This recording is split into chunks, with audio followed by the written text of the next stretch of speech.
প্রথমত আপনার বিয়ের ক্ষেত্রে কোনো প্রকার ভুল করা যাবে না।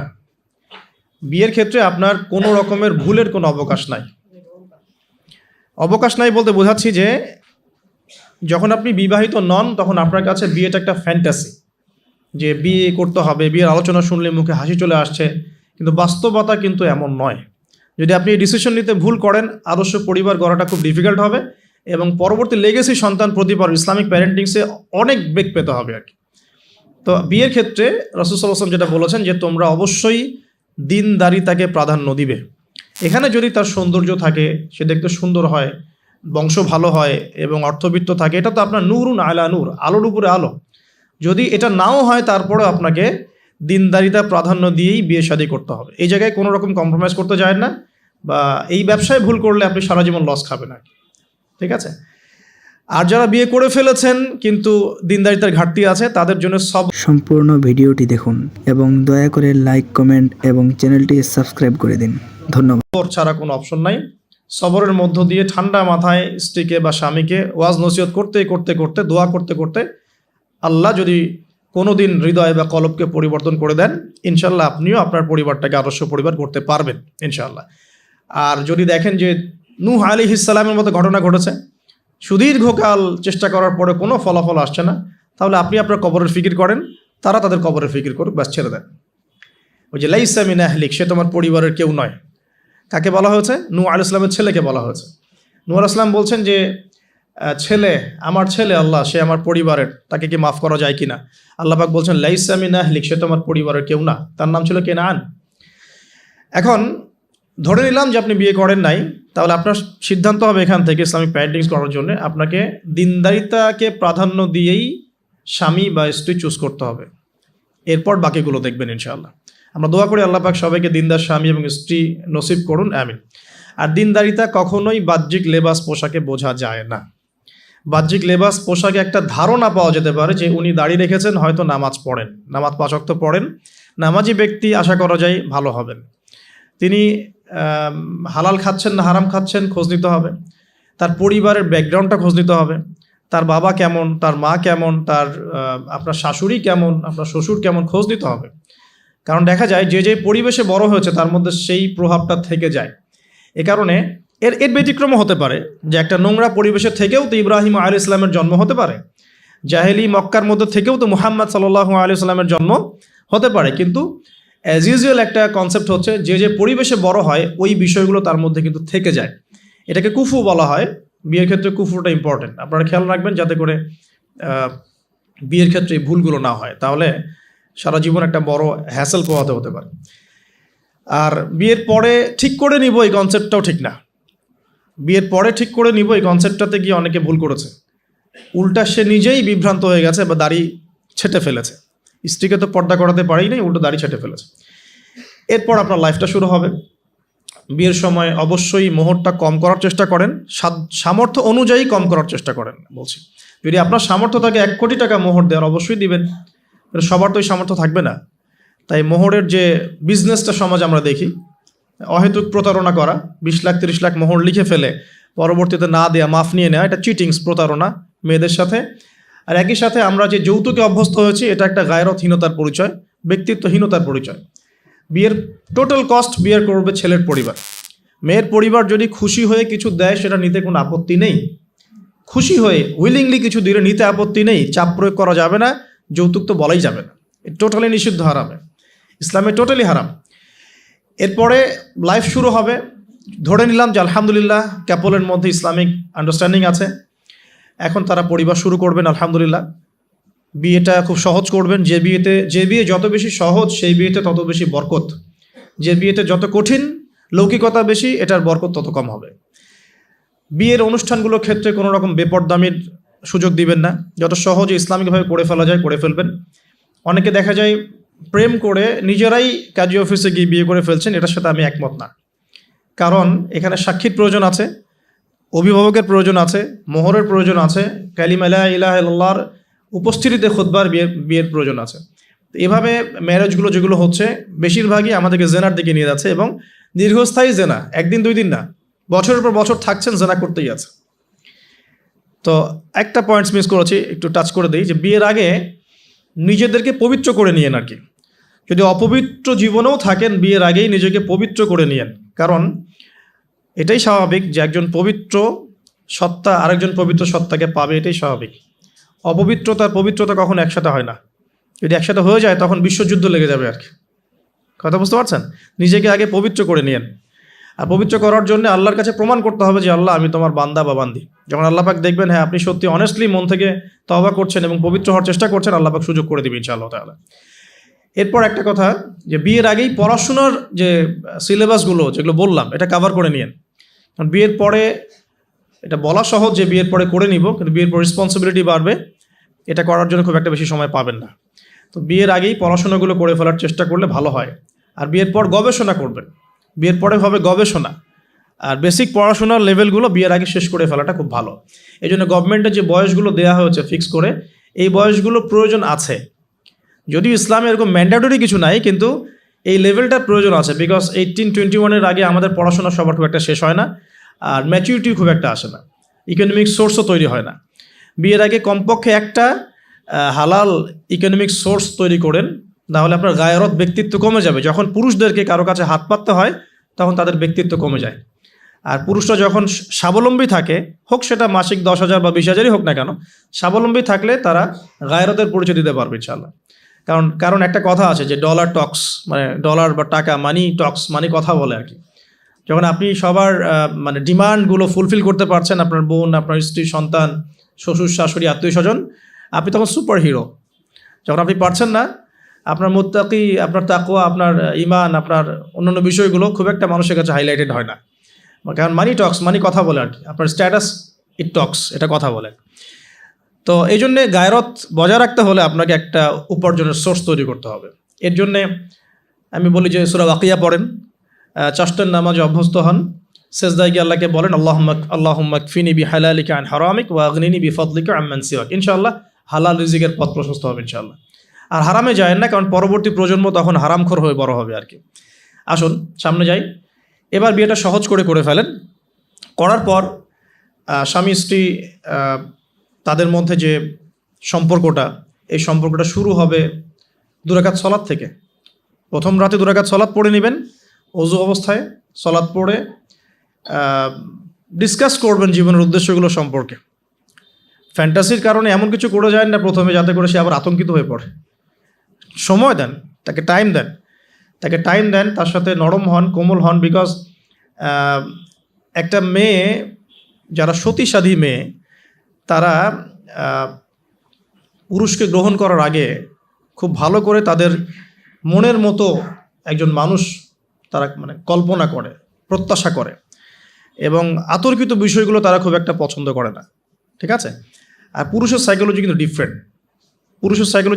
পুরুষ কিন্তু ওভার অ্যাগ্রেসিভ হয়ে যায় অনেক সময়।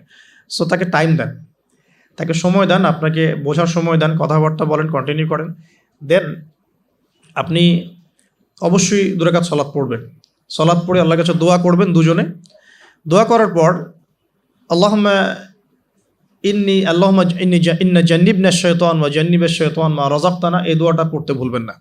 এই দোয়া পড়ার পরে আপনি আপনার ভালোবাসার ইজহার করেন ইনশাআল্লাহ তাআলা। আল্লাহ পাক যদি আপনাদেরকে সেই মিলনের ফলে সন্তান দেন, ওই সন্তানকে শয়তান কোনো ক্ষতি করতে পারবে না ইনশাআল্লাহ। আমি বোঝাতে চাচ্ছি প্যারেন্টিংসের সাথে প্রত্যেকটা বিষয় লিঙ্কড আপ আছে আর কি। বিয়ে একটা মেজর টপিক প্যারেন্টিংসের ক্ষেত্রে। আপনার এনভায়রনমেন্ট, আপনার স্বামী স্ত্রী আন্ডারস্ট্যান্ডিং, এই যে মিলনের সময় দোয়া পড়া, এবং এরপর দেখা গেল যে একসময় আপনার স্ত্রী কনসিভ করলো বা সে গর্ভবতী হয়েছে। এখন আপনার উপর রেসপন্সিবিলিটি বেড়েছে। যতদিন সে সন্তানটাকে ধারণ করে রাখবে, এই সময়টুকুর মধ্যে তাকে কোনো প্রকার হারাম কাজে লিপ্ত করতে দেয়া যাবে না। আমাদের সমাজে দেখা যায় সন্তান যারা জন্ম দিচ্ছেন, মায়েরা, এই 9 মাস তারা হিন্দি মুভিজ দেখেন, সিরিয়ালস দেখেন, তারপরে অহেতুক গীবত করেন, গল্পগুজব করেন, অহেতুক সময় নষ্ট করেন। এখন তো স্মার্টফোনের যুগ, সারাদিন ফেসবুকিং, ইউটিউবিং, টিকটক, ইনস্টাগ্রাম নিয়ে পড়ে থাকেন। এই প্রতিটা কাজ গর্ভের সন্তানের উপর প্রভাব ফেলে। প্রত্যেকটা কাজ গর্ভের সন্তানের উপর প্রভাব ফেলে। ইভেন মায়ের যদি মন খারাপ থাকে, বাচ্চা ভিতরে কষ্ট পায়। মা যদি প্রফুল্ল থাকে, হাসি খুশি থাকে, বাচ্চা কিন্তু ভিতরে ভালো থাকে। মেডিকেল সায়েন্স পড়েন, আমরা প্যারেন্টিংস নামে একটা বই সাজেস্ট করছি, ওই বইটা পড়ে দেখেন, ডিটেলস সব লেখা আছে। তো মায়ের এখানে সময় কাটানোটা খুব ইম্পর্টেন্ট। কীভাবে আমরা সময় কাটাচ্ছি? গর্ভবতী অবস্থায় এই 9 মাস মায়েদের উচিত বেশি বেশি কোরআন তেলাওয়াত করা, আল্লাহর জিকির আজগার করা, নামাজ না ছাড়া, হ্যাঁ, ভালো কিছু দেখা, ভালো কিছু শোনা, যত রকম হারাম এবং কবিরা গুনাহ আছে এগুলো থেকে দূরে থাকার চেষ্টা করা। এরপর ইনশাআল্লাহ সন্তান ভালো হবে। আল্লাহ পাক দোয়া করি সন্তান যেন সুস্থ স্বাবলম্বী হয়। পাশাপাশি মেডিকেল চেক আপসগুলো নিয়মিত করাবেন, কারণ এটা খুব ইম্পর্টেন্ট ফ্যাক্ট। অনেক সময় দেখা যায় যে আমরা মানে পর্দার যেহেতু একটা বিধান আছে, তো পর্দার বিধান পালন করতে গিয়ে আমরা দেখা যায় আলট্রা করাবো না, আমরা এই ডক্টরের কাছে নিব না, হ্যাঁ, আমরা নর্মাল করাবো, বাসায় করাবো, হসপিটালে নিব না, কিছু ওভার এগ্রেসিভ থিঙ্কিংস চলে আসে আর কি। পর্দা করব, তাহলে মহিলা ডাক্তার দেখাতে হবে, আলট্রা খুঁজে বের করতে হবে কে আলট্রা মহিলা ডক্টর আছে আলট্রা করতে পারে, খুঁজে বের করতে হবে, ক্লিনিক সেভাবে পরিবেশ তৈরি করতে হবে। এই জন্য আমি বলি, মানে আমার একটা স্বপ্ন আছে যে ঢাকা শহরে একটা ভালো ক্লিনিক আর হসপিটাল করা, যেখানে সব কিছু ইসলামিকভাবে চলবে ইনশাআল্লাহ। মানে এটা দরকার আছে। আপনারা যদি আমরা ফেস করেছি তো আমরা বুঝতে পারি দরকার আছে। একটা হসপিটালে যান, দেখবেন পরিবেশ এনভায়রনমেন্ট ইসলামিক না। আপনার স্ত্রীর অ্যানাস্থেশিয়া করছে একজন পুরুষ ডক্টর, সিজার করবে, অ্যানাস্থেশিয়ার প্রয়োজন আছে, একটা পুরুষ ডক্টর এসে অ্যানাস্থেশিয়া পুশ করছে, তখন তো পর্দা যাচ্ছে গা, পর্দা চলে গেল। যদিও বা অনেকে ফতোয়া দিতে পারেন যে এই সব জায়গায় বা এই ধরনের ক্ষেত্রে হয়তো এটা জায়েজ হতেও পারে, অনেকে ফতোয়া টানতে পারেন, কিন্তু এখানে কিন্তু এই সুযোগটা দেওয়ার ফলে কি হয়েছে যে অনেক সময় রোগীরা হ্যারাসমেন্টের শিকারও হয়েছেন, সেক্সুয়াল হ্যারাসমেন্টের শিকারও কিন্তু হয়েছে, এটাও কিন্তু বাস্তব। তো এই জন্য ইসলামিক এনভায়রনমেন্টের দরকার আছে। খুঁজে বের করতে হবে যে ইসলামিক ডক্টর কে আছেন, যিনি শরীয়ত বোঝেন, মহিলা ডক্টর কারা আছেন, অ্যানাস্থেশিয়া মহিলা কারা আছে, বা আলট্রা করতে পারে মহিলা কারা আছে, খুঁজে বের করে মেডিকেল চেক আপ নিয়মিত করতে হবে। আর নর্মাল ডেলিভারি ইসলামের বিধান ঠিকই, ইসলাম এভাবেই চলেছে, সিজার এসেছে অনেক পরে, এবং এই ব্যাপারে শেষ জামানার হাদিসও আছে, আমি একটা লেকচারে বলেছিলাম। তবে কিছু কিছু ক্ষেত্রে সিজারের প্রয়োজন হতে পারে। যেমন ধরেন মায়ের মানে রক্ত স্বল্পতা, অন্য অন্য অন্য জটিলতা দেখা দিয়েছে, হ্যাঁ, সন্তানের পজিশনে জটিলতা দেখা দিয়েছে, বা মানে উল্টো সন্তান আছে, মাথা এদিকে পা ওদিকে, কিছু জটিলতা হতে পারে। আবার অনেক সময় মায়েদের কিছু খিঁচুনির প্রবলেম হয়, ডক্টররা ভালো বুঝতে পারবেন। তবে এখানে দেখা যায় সাইকোলজিক্যালি অনেক সময় ডক্টররা কি করেন, রুগীদের সাথে একটু সাইকোলজিক্যাল চর্চা শুরু করেন আর কি, ভয় দেখানোর একটা প্রবণতা দেখা যায়। পরে আমরা বলি আচ্ছা ঠিক আছে করে ফেলেন।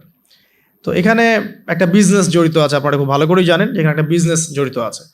আর যখন একটা মায়ের একটা সিজার হয়ে যায়, পরবর্তী বাচ্চাগুলো কিন্তু নর্মাল হওয়া খুব ডিফিকাল্ট, এবং তার সারা জীবন একটা হ্যাসেল তাকে পোহাতে হয়। যাদের হয়েছে তারা জানে।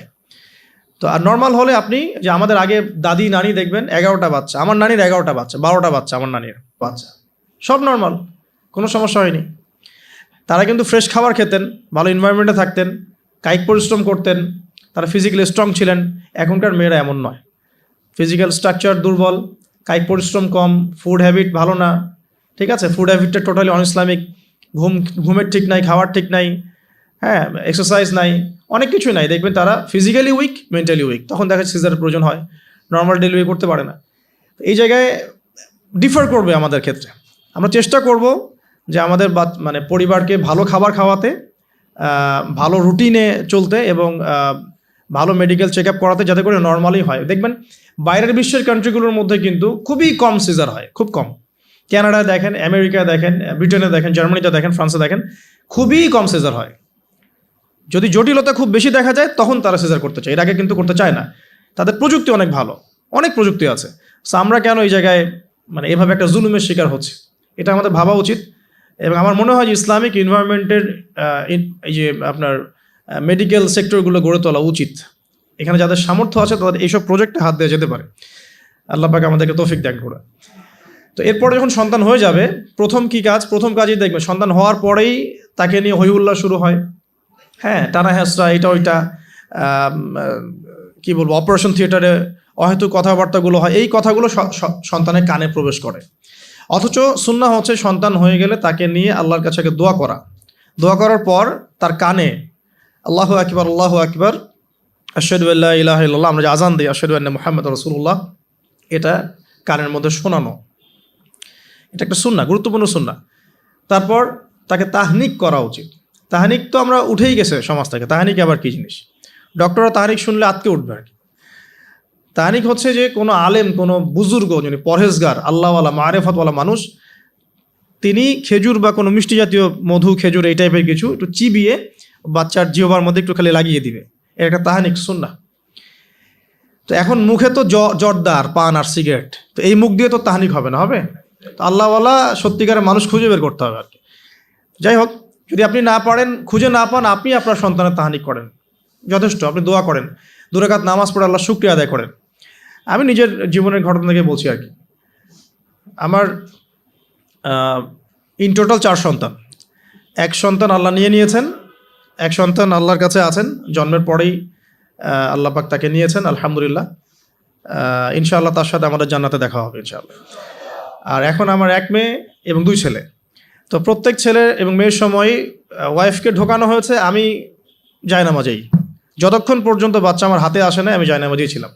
এবং আমি দেখেছি যে আল্লাহ যে আছেন, আল্লাহ যে মানুষের এত কাছে, আল্লাহ যে দোয়া কবুল করেন, শোনেন, মানে আমি হৃদয় থেকে উপলব্ধি করেছি। এই কথাগুলো তো বোঝানো যাবে না, এগুলো তো আমি কোনো দলিল বা প্রমাণ দিয়ে আপনাকে বোঝাতে পারবো না। এটা আপনি ফেস করলে না, ফিল করলে বুঝতে পারবেন। তো সেজদায় দোয়া করতে করতে চোখের পানি ফেলার সাথে সাথে দেখা যায় যে নার্স এসে বলেছে আমাকে যে আর কাঁদতে হবে না, এই যে মেয়ের কান্না শোনেন। এমন হয়েছে আমার সাথে। কারণ মানে স্ত্রীর যে প্রসব বেদনা, এটা দেখে কিন্তু স্বামী আসলে ঠিক থাকতে পারে না, তাদের প্রচণ্ড কষ্ট হয়। এবং এই কষ্টটা এই কারণেই হয়তো নবী সাল্লাল্লাহু আলাইহি ওয়াসাল্লাম বলেছেন, তোমার সবচেয়ে সেরা অধিকার পাওয়ার, মানে ভালো ব্যবহার পাওয়ার অধিকার রাখে তোমার মা, এরপর তোমার মা, তারপরেও তোমার মা, এরপর তোমার বাবা। তো মায়ের এই যন্ত্রণা শুধু মায়েরাই বুঝতে পারবেন। তো আপনি যদি জান্নাত পেতে চান, মায়ের সেবা করেন, মায়ের খেদমত করেন, মাকে সন্তুষ্ট রাখেন, ইনশাল্লাহ জান্নাত পেয়ে যাবেন ইনশাআল্লাহ। আর এই যুগে কিন্তু মা বাবার সাথে দাস দাসীর মতো আচরণ করা হয় আর কি। তো খেয়াল রাখবেন এই বিষয়গুলো, মায়ের হকটা কখনো নষ্ট করেন না। আর তার মেয়েদের প্রতি একটাই আমার, মানে তাদের প্রতি আমার কনসেপ্টটা বেশি হচ্ছে এরকম যে কঠিন হয়ে তাদের সাথে কোনো লাভ নাই।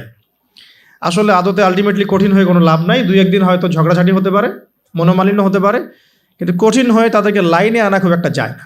নরম হয়ে বুঝিয়ে সুঝিয়েই, ভালো ব্যবহার, ভালোবাসা, মহব্বত দিয়েই সম্ভব ওদের মন জয় করা, আদারওয়াইজ সম্ভব না।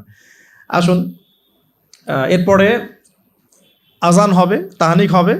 7ম দিনে গিয়ে আপনি আকিকা করবেন। যদি করতে না পারেন 14 দিনে, যদি তাও করতে না পারেন 21, এভাবে সুযোগ আছে আকিকা করার। তবে 7ম দিনে আকিকা করা সুন্নাহ। আকিকাটা কি? এটা হচ্ছে আপনার সন্তানের জানের বদলে একটা জানের উৎসর্গ।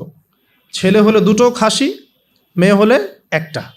কারণ কি, মেয়েদের রোগ প্রতিরোধ ক্ষমতা কিন্তু এমনিই বেশি, ছেলে বাচ্চার রোগ প্রতিরোধ ক্ষমতা কিন্তু কিছুটা কম।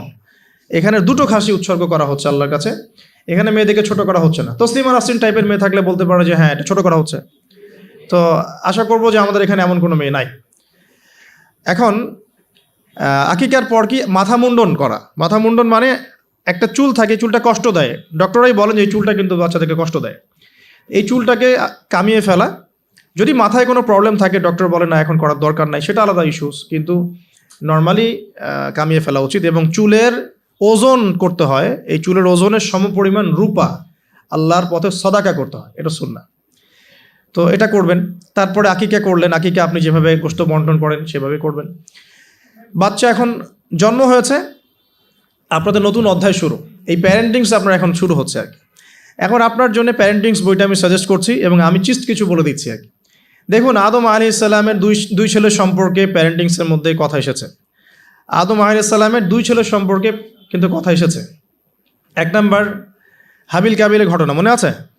2 সন্তান পরস্পরে হিংসা বশত কিন্তু এক ভাই এক ভাইকে হত্যা করে ফেললো। যদি আপনাদের একাধিক সন্তান থাকে, কারো প্রতি পক্ষপাতিত্ব করতে যায় না, তাহলে কিন্তু হাবিল কাবিলের মতো সম্পর্ক করে উঠবে আর কি। আর এই যুগে তো হাবিল কাবিলের সম্পর্ক এখনও চলছে। এখানে বহু কাবিল ঘুরে বেড়াচ্ছে দাড়ি টুপি নিয়েই, তাই না? এখন হাবিল কাবিল সম্পর্ক তো এখন আছে আর কি। কুরবানি কবুল হচ্ছে, আমারটা হচ্ছে না কেন? খেদমত হচ্ছে, আমি পারছি না কেন? মানুষ ওখানে ছুটছে, আমার কাছে আসে না কেন? ওই ওয়াজে 2 লাখ লোক হচ্ছে, আমার ওয়াজে হচ্ছে না কেন? মানে হাবিল কাবিল সম্পর্ক তো আছেই আর কি এখন। তো কাবিল কি করবে? হাবিলকে এলিমিনেট করার চেষ্টা করবে, হাবিলকে দুনিয়া থেকে সরাতে হবে, তাহলে সে সফল, তার ধারণা এমন। অথচ এই কাজের ফলে কি হয়েছে? তার আমল নামে সমস্ত খুনের গোনা কিন্তু যাচ্ছে একটা একটা করে। আর সেম জিনিস আমাদের সাথেও হয়েছে, আমাদেরকে এলিমিনেট করার চেষ্টা করা হয়েছিল। আলহামদুলিল্লাহ আল্লাহ রাব্বুল আলামিন সেটা করতে দেন নাই। আল্লাহ পাক সবসময় সত্যের সাথে থাকেন, অনেস্টির সাথে থাকেন, আল্লাহ পাক সবসময় নূর এবং মারেফতওয়ালা মানুষের সাথেই থাকেন। আল্লাহ পাক কখনোই ইবলিস এবং কাবিলের সাথে থাকেন না। আল্লাহ পাক বোঝার তৌফিক দেখ। সামনে যান, নূহ আলাইহিস সালামের জীবনেও কিন্তু প্যারেন্টিংস আছে। দেখেন এক সন্তান ইসলাম কবুল করছে না। তো এমন হতে পারে যে দীর্ঘদিন আমার একাধিক সন্তান, আমি আমার সর্বোচ্চ পরিশ্রম করছি সন্তানের পিছনে, তাদের ভরণ পোষণ, খাওয়া দাওয়া, এডুকেশন সব কিছু, তারপরেও জীবনের এক পর্যায়ে গিয়ে একজন বিভ্রান্ত হয়ে গেছে। এটা হতে পারে, এটারও সুযোগ আছে, এতে আপনি দোষী হবেন না ইনশাআল্লাহ, কারণ আপনি আপনার চেষ্টাটা অব্যাহত রেখেছিলেন। তো একটা কথা বলতে ভুলে গেলাম যে ওই যখন হাবিল কাবিলের কথা এসেছে তখন একটা কথা বলতে ভুলে গেছি যে ওই ইউসুফ আলাইহিস সালামের কথা মনে আছে নিশ্চয়ই। ইউসুফ আলাইহিস সালামের বাবার কিন্তু 12 সন্তান। তো এই যে 11 সন্তান, 11 ভাই যে ইউসুফ আলাইহিস সালামের এগেনস্টে যে ষড়যন্ত্র করছে, কারণ কি? কারণ বাবা ইউসুফকে খুব বেশি ভালোবাসে, বাবা ইউসুফকে অনেক আদর করে, তার খুব খুব চমৎকার সুন্দর দেখতে। এমন হয় না যে একটা বাচ্চা খুব সুন্দর, বা আপনার বড় মেয়ে আপনি বেশি আদর করেন, একটু বেশি আদর করেন, হ্যাঁ। তো এই জায়গাটা কিন্তু সতর্ক থাকতে হবে যে সন্তান একাধিক হয়ে গেলে আবার হিংসাত্মক মনোভাব গড়ে না ওঠে। এই জন্যে ছোটোবেলা থেকে শিক্ষা দিতে হবে যে সে তোমার বড় আপু, সে তোমার ভাই, হ্যাঁ। সবাইকে আপনার একটা ইনসাফ প্রতিষ্ঠা করতে হবে। কোরআনে অনেক দলিল আছে। আপনি ইব্রাহিম আলাইহিস সালামের ঘটনা দেখেন যে তার সন্তানকে মানুষ করেছে তার মা হাজরা আলাইহিস সালাম। ইব্রাহিম আলাইহিস সালাম কিন্তু সেখানে রেখে চলে আসছেন, মানুষ করেছে কিন্তু তার মা। তো যেই হাজরা আলাইহিস সালাম বলছেন যে ইয়া ইব্রাহিম, হে ইব্রাহিম, আপনি আমাদেরকে কেন এখানে রেখে যাচ্ছেন? তখন ইব্রাহিম আলাইহিস সালাম বলছেন যে আল্লাহর আদেশে। তখন হাজরা আলাইহিস সালাম বলছেন যে যদি আল্লাহর আদেশে আপনি আমাদেরকে এখানে রেখে যান জনমানব শূন্য বিরান একটা জায়গায়, তাহলে ইনশাআল্লাহ আল্লাহ আমাদেরকে ধ্বংস করবেন না। এই যে তাওয়াক্কুল আল্লাহর প্রতি, একজন তাওয়াক্কুল কারিনী মায়ের গর্ভ থেকে জন্ম নিয়েছে ইসমাইল আলাইহিস সালাম। ওই সন্তানকে যখন ইব্রাহিম আলাইহিস সালাম আরও কয়েক বছর পরে এসে বলছেন ইন্নী আরা ফিল মানামি আন্নী আযবাহুকা, আমি স্বপ্নে দেখেছি তোমাকে জবাই করছি, ফানজুর মায়াদা তারা, তোমার রায় কি আমাকে বলো। ওই সবরকারিনী মায়ের গর্ভ থেকে জন্ম নেয়া, তাওয়াক্কুলকারিনী মায়ের গর্ভ থেকে জন্ম নেওয়া সন্তান এবার বলছে ইয়া আবাতি, হে আমার বাবা, ইফআল মা তুমার, আপনি তাই করুন যা আপনাকে আদেশ করা হয়েছে। সাতাজিদুনি ইনশাআল্লাহ মিনাস সাবিরিন, আমাকে ইনশাআল্লাহ আপনি সবরকারী পাবেন। তো এখানে মায়ের রোলটা দেখেন, মা যেমন হবে সন্তান তেমন হতেই পারে, মা যেমন হয় সন্তান কিন্তু তেমনই হয়, স্বাভাবিক এটা। মা যদি সন্তানকে হৃদ্যতা ভালোবাসা দিয়ে বড় করে, সন্তান দেখবেন বড় হয়ে সবাইকে ভালোবাসে। মা যদি সন্তানকে কনফিডেন্স দেয় যে বাবা তুমি পারবে, জীবনে অনেক কিছু করতে পারবে, তোমার মধ্যে এই প্রতিভা আছে, ইনশাল্লাহ তুমি পারবে, সন্তান বুস্ট আপ পিছন থেকে পারবে ইনশাআল্লাহ। মা যদি সন্তানকে ত্যাগ করে, দুধ পান না করায়, ফ্যামিলিস্টদের মতো দুধ পান না করিয়ে যে আপনার বেবি সিটারদের কাছে মানুষ করায় আর কি, হ্যাঁ, ডে কেয়ার সেন্টারে মানুষ করায়, দেখবেন সন্তান ছোটোবেলা থেকে একটা হতাশা, হীনমন্যতা, নিঃসঙ্গতায় ভোগে আর কি। এখন এলিট সোসাইটির মধ্যে এই সমস্যাটা আছে না, নিঃসঙ্গতায় ভোগে তারা। কিন্তু মা যদি সন্তানকে দেখা যায় খুব শাসন করে, বেশি প্রহার করে, সন্তান কঠোর হয়ে যাবে, মনটা কিন্তু শক্ত হয়ে যাবে। তো পিতামাতার সন্তানের প্রতি অ্যাটিটিউডটা একটা বড় ফ্যাক্ট, যে সন্তান বড় হয়ে কী হবে। হিটলারের জীবনী পড়ে দেখেন, সে বলছে আমার পিতা আমাকে খুবই মায়ের মারতো আর কি, খুবই পিটাইতো। তো বড় হয়েও শিখছে আর কি যে পিটাইলেই কাজ হয়, যদি কিছু করতে হবে তো পিটাইলেই কাজ করতে হবে। এরপরে সে যে পিটানো শুরু করছে সবাইকে গণহারে, কিছু কিছু ক্ষেত্রে অবশ্য কাজ হয়েছেও, হ্যাঁ, আমরা মনে করি কিছু ক্ষেত্রে কাজ অবশ্য হয়েছে। তো আসলে সবসময় ওয়াজ নসিহত করে কাজ হয় না, মাঝে মাঝে মায়ের দরকার আছে। তো ওই মায়ের পাওয়ার যখন আমাদের কাছে আসবে আমরাও মারবো ইনশাআল্লাহ। এখন সবর করতেছি আর কি, এখন শুনতেছি আর কি। আচ্ছা, এবার আসেন সামনে। এই যে সন্তান জন্ম নিল ইসমাইল আলাইহিস সালাম হাজরা আলাইহিস সালামের গর্ভ থেকে, মা যেমন হলো সন্তান তেমন হলো কিন্তু। আর এই যে মায়ের আত্মত্যাগ দেখেন, সাফা মারওয়া সাই করা যে ঘটনা, জামজাম কূপের যে ঘটনা, এই ছেলে কুরবানির যে ঘটনা, এই ঘটনাগুলো আল্লাহর কাছে এত বেশি পছন্দ হয়েছে, দেখেন কিয়ামত পর্যন্ত হজ ওমরায় আপনি এগুলো কিন্তু করছেন, হজে করছেন। অথচ এটা কিন্তু ইব্রাহিম আলাইহিস সালামের যুগের ঘটনা, আমরা কিয়ামত পর্যন্ত এই ঘটনাগুলো ফলো করছি আর কি। আর এমন কোনো ধর্ম নাই যে ধর্মে ইব্রাহিম আলাইহিস সালামকে গালি দেওয়া হচ্ছে। জিউজরা ইব্রাহিম আলাইহিস সালামকে সম্মান করে, জানেন, খ্রিস্টান যারা তারা ইব্রাহিম আলাইহিস সালামকে সম্মান করে, তারা কিন্তু এই পরিবারটাকে সবাই সম্মান করছে আর কি। তো এখানে একটা প্যারেন্টিংসের আপনার নসিহত আছে। পাশাপাশি আপনি সামনে যাবেন, লোকমান আলাইহিস সালামের ঘটনা পাবেন। এটা সূরা লোকমানের এখানে দেয়া আছে, ওয়ালাকাদ আতাইনা লোকমানের হিকমা আন ইশকুরু লিল্লাহ, এখান থেকে নিয়ে শুরু করে একদম আমি আয়াত নাম্বারটা বলে দিই, আয়াত নাম্বার 12 থেকে নিয়ে আপনার এই যে 19-20 পর্যন্ত এই পুরো আয়াতগুলোর মধ্যে লোকমান আলাইহিস সালামের অনেকগুলো নসিহত আছে। সন্তানকে কাছে বসিয়ে তিনি বলছেন, হে আমার সন্তান, আল্লাহর সাথে কাউকে শরিক করো না, লা তুশরিক বিল্লাহ ইন্না শিরকা লাযুলমুন আযীম শেখাচ্ছেন। ওয়াসাইনা আল ইনসানা বিওয়ালিদাইহি হুসনা, মানুষের সাথে ভালো আচরণ করো, তোমার পিতামাতার সাথে ভালো আচরণ করো। তোমার পিতামাতা যদি তোমাকে শিরক করতে বলে তখন তাদের ফালা তুতিউহুমা, তাদের আনুগত্য করো না। আল্লাহ তিনি আরও শিখাচ্ছেন যে ছোট্ট কোনো বিষয় তুমি আল্লাহ থেকে লুকাতে পারবে না, আল্লাহ সব সামনে নিয়ে আসবেন। ইয়া বুনাইয়া আকিমিস সালাহ, সালাত কায়েম করো, ওয়া আমুর বিল মারুফ, সৎ কাজে আদেশ করো, ওয়ানহা আনিল মুনকার, অসৎ কাজে নিষেধ করো, ওয়াসবির আলা মা আসাবাক, তোমার উপরে যে বাধা বিপত্তিগুলো আসবে সেগুলোতে সবর করো। উচ্চ স্বরে চিৎকার চেঁচামেচি করো না, কারণ গাধার স্বর উচ্চ স্বর হয়, চেঁচামেচি করে। এরকম প্রায় এখানে 10টা থেকে 15টা নসিহত আপনি পাবেন। চিস্ট করে বলে দিলাম যে লুকমান আলাইহিস সালাম তার সন্তানকে যা শিক্ষা দিয়েছেন এটা প্যারেন্টিংসের জন্য যথেষ্ট আর কি। আপনি সন্তানকে শিক্ষা দিবেন শিরকের শিক্ষা, আপনি আল্লাহকে চিনতে শেখাবেন, রাসূলকে চিনতে শেখাবেন, কোরআনের সাথে সম্পর্ক করে দিবেন, হ্যাঁ 5 ওয়াক্ত নামাজে অভ্যস্ত করবেন, পাবন্দি করবেন, ইসলামিক পরিবেশ বাসায় বজায় রাখবেন, তালিম হবে, ইসলামিক কালচার রাখবেন। যদি বাচ্চা বিনোদন পছন্দ করে ইসলামিক বিনোদন দিবেন, তাকে সময় দিবেন, তার সাথে কথা বলবেন, তার সাথে গল্প করবেন। তো এখন দেখেন কোরআনে এমন অনেক কিছুই আছে। লোকমান আলাইহিস সালামের কথাই বলেন, আপনি ইব্রাহিম আলাইহিস সালামের কথাই বলেন, আদম আলাইহিস সালাম, নূহ আলাইহিস সালাম থেকে শুরু করে প্রত্যেক নবী রসুলের জীবনেই দেখবেন আপনি প্যারেন্টিংসের একটা খোরাক পাবেন। ইভেন আমাদের নবী মুহাম্মদ সাল্লাল্লাহু আলাইহি সাল্লামের ক্ষেত্রে দেখেন। আচ্ছা, এখানে যাওয়ার আগে এখানে আসি যে এই যে ঈসা আলাইহিস সালামের মা মারিয়াম আলাইহিস সালাম, তিনি কি পবিত্র ছিলেন না? দেখেন আল্লাহ পাক এমন সন্তান দিয়েছেন, সন্তানও পবিত্র। ঈসা আলাইহিস সালাম কি আল্লাহর হুকুমে মৃতকে জীবিত করে ফেলছেন না? আল্লাহর হুকুমে মানুষকে সেবা করছেন, চিকিৎসা করছেন, তাকে রূহুল কুদুস সহযোগিতা করছে না? এবং তিনি এমন একজন সত্তা যিনি আবার মসিহুদ দাজ্জালকে হত্যা করবেন। তাকে আল্লাহ পাক কত বড় একটা মাকাম দিয়েছেন। তার মা পবিত্র ছিলেন, পবিত্র মায়ের সন্তান। দেখেন নবী সাল্লাল্লাহু আলাইহি সাল্লামের ক্ষেত্রে কি হয়েছে, তিনি মা এবং বাবার সঙ্গ খুব বেশি পাননি, কিন্তু তার আশপাশের মানুষ যারা ছিল আর কি, তার চাচা, তার দাদা, তারা সব সময় নবী সাল্লাল্লাহু আলাইহি সাল্লামকে প্রচণ্ড ভালোবাসতেন, প্রশংসা করতেন।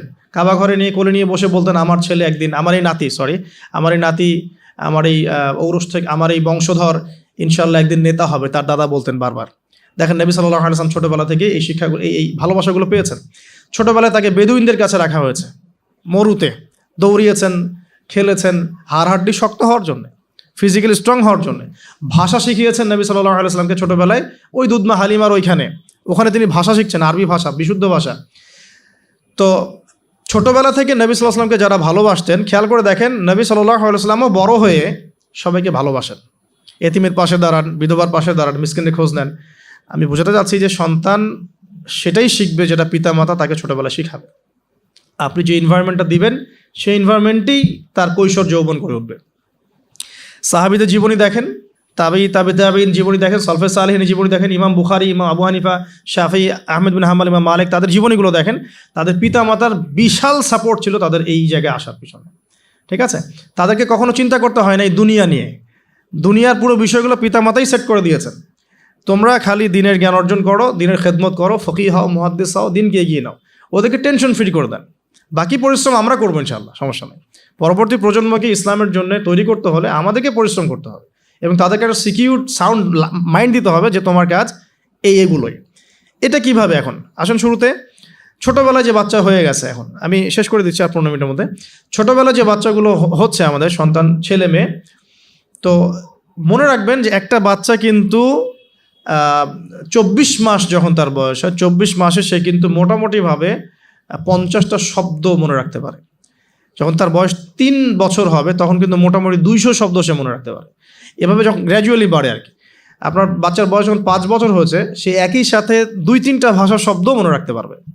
ঠিক আছে, 5 বছর বয়সে বা 6 বছর বয়সে একটা বাচ্চা কিন্তু প্রায় 1500 থেকে 2000, কোনো ক্ষেত্রে 2500 শব্দ পর্যন্ত তার মাথায় মেমোরাইজ করতে পারে ছোটোবেলায়। এখন আমরা ওই সময়টাতে কি করছি? আমরা ওই সময় বাচ্চা কাচ্চাগুলোকে শেখাই হাট্টিমা টিম শেখাই, ওই যে মাঠে পারে ডিম শেখাই, Jack and Jill, went up the hill, এগুলো শেখাই, হামটি টামটি স্যাটার্ন ওয়াল, এগুলো শেখাই। এগুলো শিখিয়ে ওদের মাথারই যে কি বলবো, যে উর্বর যে একটা মস্তিষ্ক আমরা নষ্ট করে ফেলি আর কি। ইভেন মারা বাচ্চাদেরকে ঘুম পাড়ায়, হিন্দি সং বলে ঘুম পাড়াচ্ছে, হ্যাঁ, হয়তো যে খোকা ঘুমালো, পাড়া জুড়ালো, বর্গি এলো দেশে, এগুলো বলে ঘুম পাড়াচ্ছে। এখানে সূরা পড়ে আপনি ঘুম পাড়াতে পারতেন। আপনি এখানে কিন্তু কি বলবো, কোরআন তেলাওয়াত করতে করতে ঘুম পাড়াতে পারতেন, বা ইসলামিক যদি কিছু বলতেই হতো ইসলামিক কোনো নাশিদ বলে ঘুম পাড়াতে পারতেন। সব জায়গায় লক্ষ্য করতে হবে বাচ্চার কানে আমি কি দিচ্ছি। বাচ্চা হয়তো বলতে পারছে না কথা, তখন কিন্তু বাচ্চা শুনতে পারে, বাচ্চা বুঝতে পারে। বাচ্চা আপনাকে দেখে, পরিচিত ফেস দেখে বাচ্চা হাসে কেন? কারণ সে বুঝতে পারে, সে চিনতে পারে যে হ্যাঁ তিনি আমার কাছের কেউ। মাকে কেমন করে বাচ্চা চেনে? কিভাবে মায়ের গায়ের গন্ধে বাচ্চার কান্না থেমে যায়?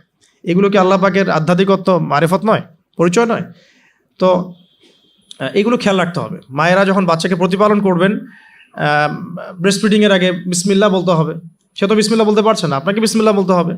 হ্যাঁ, তাকে ঘুম পাড়াবেন ইসলামিক নাশিদের মধ্য দিয়ে, অথবা সূরা তেলাওয়াতের মধ্য দিয়ে, কিরাতের মধ্য দিয়ে, সূরা ইখলাস পড়ে ঘুম পাড়াবেন।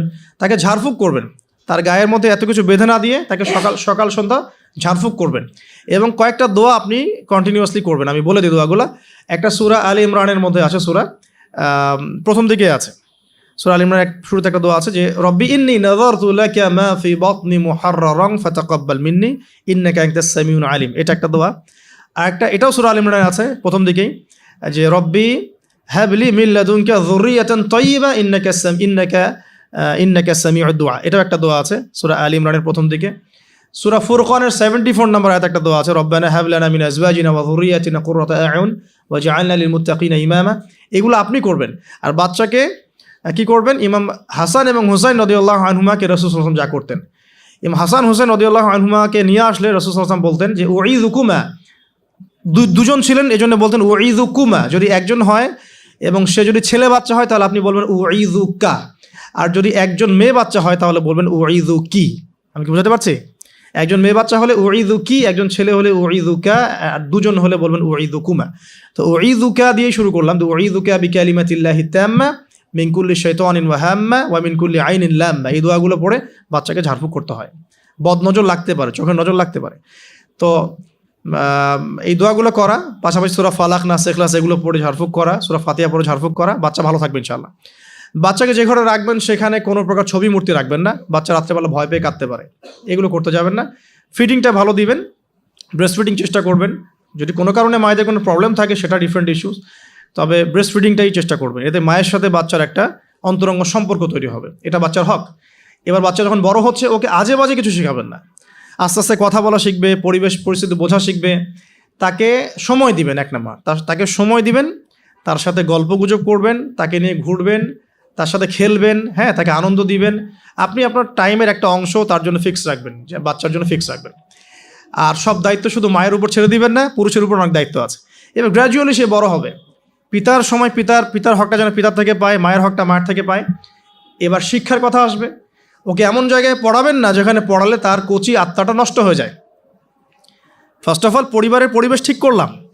এখন ওকে যদি বাইরে পাঠাচ্ছি, আমি বাইরে এখন কোথায় পাঠাচ্ছি? আমি তাকে বাইরে যদি এমন জায়গায় পাঠাই যেখানে গেলে তার কচি আত্মাটা নষ্ট হয়ে যাবে, সে সেক্সুয়াল হ্যারাসমেন্টের শিকার হবে, সে ফ্রি মিক্সিং শিখবে, সে হামটি ডামটি এসব শিখবে, অন ইসলামিক কালচার অভ্যস্ত হবে। হ্যাঁ, এমন হয়ে যাবে আমার বাচ্চা লাইলাতুল কদর চিনে না, 31st নাইট চিনে, তারপর তো সমস্যা। তাহলে ওকে আমাকে পড়াশোনার ক্ষেত্রে এমন এনভায়রনমেন্ট দিতে হবে যে এনভায়রনমেন্টটাতে সে দুনিয়ার জ্ঞানগুলো অর্জন করতে পারে, পাশাপাশি পরকালীন জ্ঞান অর্জন করতে পারে। আল্লাহকে চেনে, রাসূলকে চেনে, কোরআনকে চেনে, হাদিস সুন্নাহ এগুলো যেন চেনে এবং জানে। এই জন্য ইনস্টিটিউশন কোথায়, প্রশ্ন হচ্ছে এটা এখন। যদি থাকে আলহামদুলিল্লাহ, খুব ভালো। যদি না থাকে, আমাদের পরবর্তী প্রজন্মকে বাঁচানোর স্বার্থে হলেও আমাদেরকে এরকম প্রতিষ্ঠান গড়ে তুলতে হবে। কারণ যেগুলো আছে সেগুলোকে আপনি চেঞ্জ করতে পারছেন না। যদি মাদ্রাসা দিয়ে দেন, ম্যাক্সিমাম মাদ্রাসা একমুখী শিক্ষা দিয়ে দিচ্ছে, কম্বাইন্ড এডুকেশন এখানে খুব একটা পাওয়া যাচ্ছে না। যেটা পাওয়া যায় সেটা প্রয়োজনের তুলনায় নিতান্তই কম। যারা ওয়ার্ল্ড ডিল করেন তারা বুঝতে পারবেন। আবার সেকুলার জায়গায় দিয়ে দিলে কি হবে, সে তো ইসলাম থেকে টোটালি ডিটাচড হয়ে গেল আর কি। তো প্রতিষ্ঠানের রিফর্ম করতে হবে, অথবা নতুন করে গড়ে তোলার চেষ্টা করতে হবে, বা সিলেবাসে পরিবর্তন আনার চেষ্টা করতে হবে। এরপর যখন সে কৈশোরে যাবে, দেখবেন শৈশবের বীজটা ভালো ছিল, কৈশোরে ইনশাল্লাহ আপনার বাচ্চা টিকটক প্রজন্মের মতো হবে না ইনশাল্লাহ। কিশোর গ্যাংয়ে যোগ দিবে না ইনশাল্লাহ। ওই যে 8, 9, 10 পরে সিগারেট খাবে না ইনশাল্লাহ। 8, 9, 10 মেয়েরা তো অনেকে জেনা করে সতীত্ব নষ্ট করে ফেলছে না এখন, এরকম হবে না ইনশাল্লাহ। একটা পয়েন্ট বলতে ভুলে গেছে, মেয়ে বাচ্চা যদি হয়ে যায়, শুরু থেকেই পর্দা শেখাতে হবে। বড় হয়ে পর্দা করবে এই কনসেপ্টে যায় না। ফ্রম ভেরি বিগিনিং তাকে পর্দা শেখাতে হবে, এবং তার ব্যাপারে খুব বেশি সতর্ক থাকতে হবে। কারণ কাছের মানুষদেরকে দিয়েই মেয়েরা কিন্তু এখন সেক্সুয়াল হ্যারাসমেন্টের শিকার হচ্ছে, চাচার দ্বারা হচ্ছে।